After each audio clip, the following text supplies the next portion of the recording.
Bida ang mga kababaihan sa inilunsad na photo exhibit ng Committee on Gender Responsiveness in the Judiciary na nagpapakita ng pagkilala ng Korte Suprema sa pamumuno ng kababaihan sa hudikatura.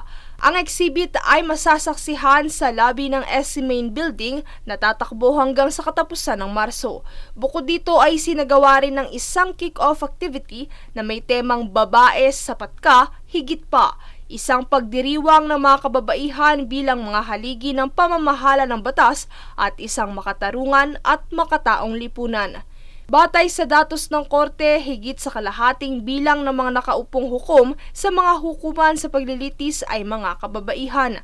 Kaya naman binigyang diin ni Chief Justice Alexander Gesmundo ang kahalagahan ng papel na ginagampanan ng mga kababaihan sa pag-unlad ng bansa. Anya sa bawat sektor, bawat espasyo at bawat larangan, isa ang mga kababaihan sa mga nangunguna sa mga institusyon na bumubuo ng mga patakaran, gayon din ang importansyang hatid nila sa pamilya at komunidad. Pagigiit pa ng punong mahistrado na sa bawat pagpapahalaga at suporta sa mga kontribusyon ng kababaihan, katumbas nito ay pag-unlad ng bansa. Princess Castro nag-uulat para sa Golden Nation Network.